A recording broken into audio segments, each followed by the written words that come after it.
Yeah, you know, growing up, there's a general misconception of black males not being in their child's life.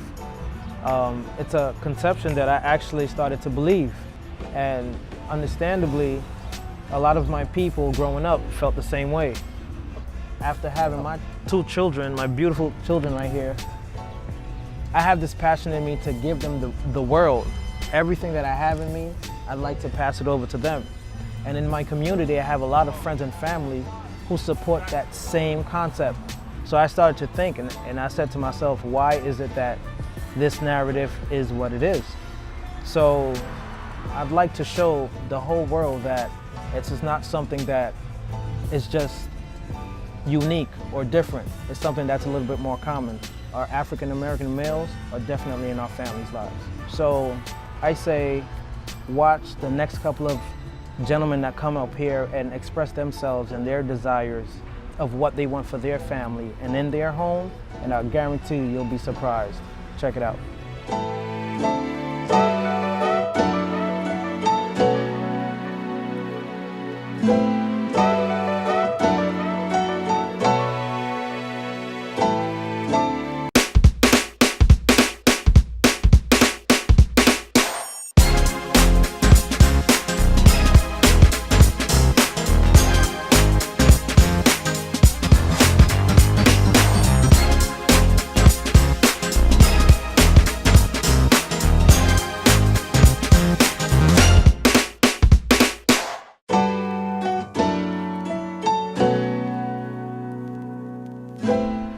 What's the best thing about being a father? It's just so many of them, man. Like, I think the number one would be the unconditional love.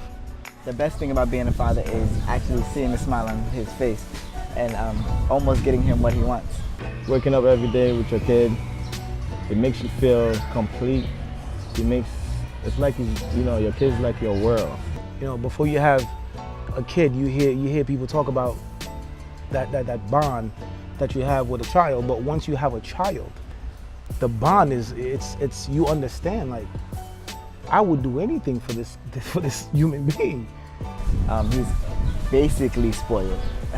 Basically spoiled. Right, it's not a bad thing, spoiled, because you still give the principles. Absolutely. But always putting a smile on his face, even in bad times, is like the greatest thing for me. And I strive to do that as often as possible. Oh man, Lauren, you want to help me with this one? What's the best thing about being a father? You bring me to school every day, and you pick me up. So see, one of the biggest things about being a father is teaching you consistency. You know, when you're consistent, you only be consistent when you learn how to be responsible, teach you accountability. It teaches you how to take life to another level. It teaches you how to be serious, man, a level of maturity that you could have never done if you weren't a father, if you ask me personally. One of the greatest things I've learned about being a father is becoming selfless, because nothing is about me anymore, right? Nothing is about daddy, or anything like that. Everything is about the family. It's about, what do you need? Your school, mommy's needs. It's never about daddy anymore. It's something that, I've learned to actually enjoy and love, that I don't have to be selfish anymore. I don't have to desire to look the best, over my family's priorities. And that's one of the greatest things that I've learned about being a father.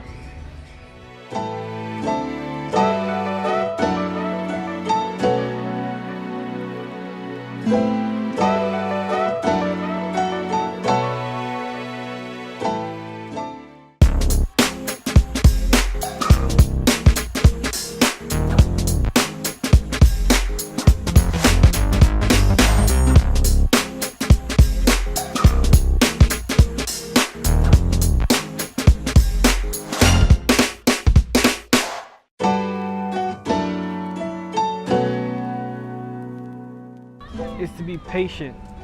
Patience. Patience. How to be patient. Patience. My child taught me patience.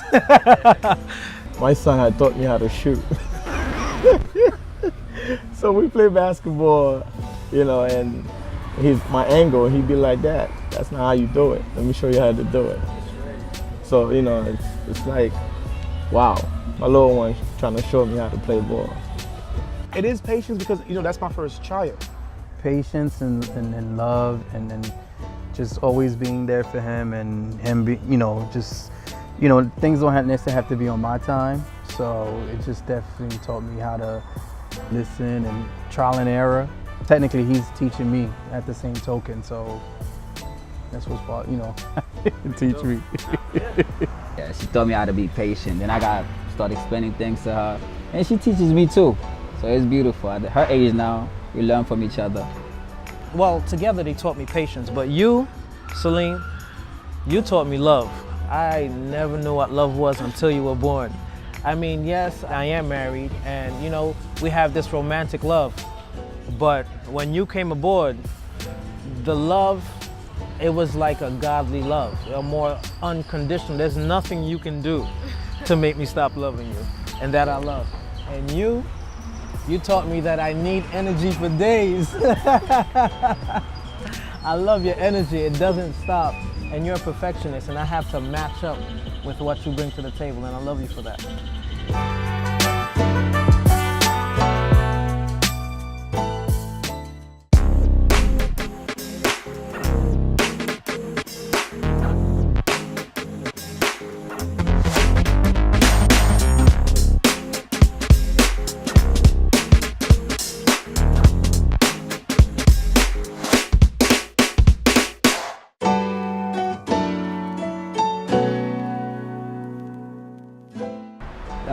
To me, the key ingredients to making a family strong is, I think, quality time.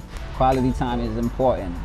One of the key ingredients of making the family strong is compromising. And the biggest compromising for me was, I'm Muslim. My wife is Christian. And she came up to me the other day and she said, I want to put my daughter in Catholic school. My first answer was, sure. Because as long as she gets the best education, I agree.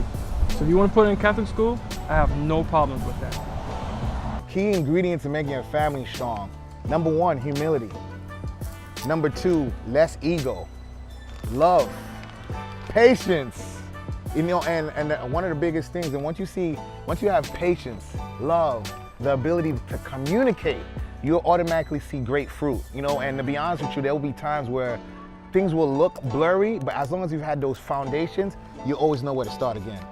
Key ingredients for strengthening the family. Wow, there's a lot. I'm heavy into my Bible nowadays, so I really believe in the power of prayer. We pray a lot. We do pray a lot, right? How often do we pray? 3 times a day. 3 times, maybe 4 times, depending on what the situation is. But prayer is really key. Spending time together. We have game nights all the time, and during the summer we have outings every week. We do that because those things are invaluable. We can't get time back. Once the time is gone, it's gone. Money we can make back. You know, materialistic things we can get again, but that time as a family we can't get back. So prayer, spending time with the family, on my top 2 on my list.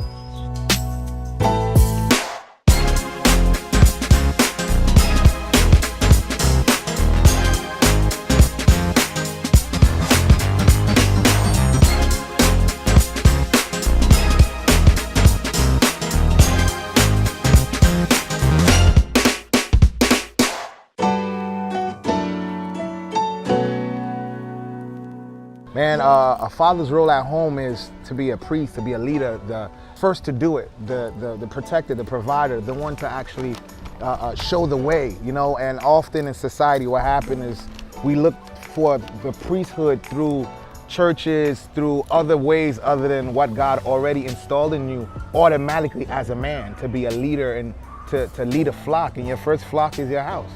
Be present. It's not money, it's not being able to give them what they want. It's just being there sometimes. Even yesterday, I guess he just wanted me to be around or just passing by. We don't live together, but I pass by as often as possible, and I'm always available. I always pick up my phone, always return phone calls, always return text messages, even when I'm busy. And that presence helps him grow and know that I'm still around, even though I see you twice a week sometimes because I'm working so hard. But it's being present and being there for him whenever it is. And then always be at the big events. Cancel everything for big events.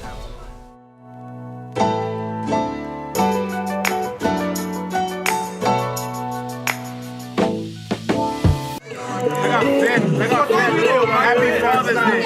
Happy Father's Day to all of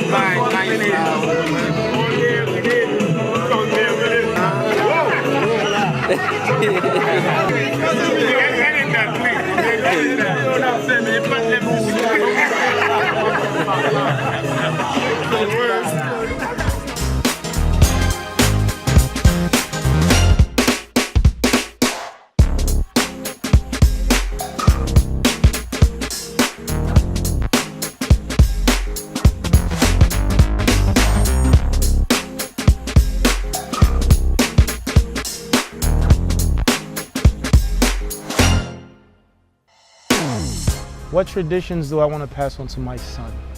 Hard work.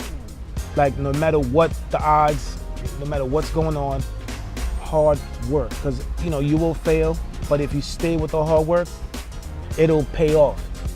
The next one will be, do not hit a woman. Respect the women. Okay? Yes? Okay. All right. The tradition that I want to pass on to my kids, or to my kids rather, is family. Being there for one another, trusting in one another, and always banding together. At the end of the day, you can always lose money. You can always lose whatever, but you can't lose family. Family is forever. Family doesn't necessarily have to be blood related, and you can take in people as family. So to me, that's the tradition that I want to pass, the tradition of family. My tradition that I'd like to pass on to my children. Well, the tradition that family is first. I want you guys to always remember that. I tell you that just the other day. Fight for each other. Always be, your sister's security guard. No matter what. So I'd like to make sure you guys understand that family is always first, and always remember that there is a God that we serve. That is above all. And if you serve God with all your heart, everything else comes easier. Not easy, but easier.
Thank you.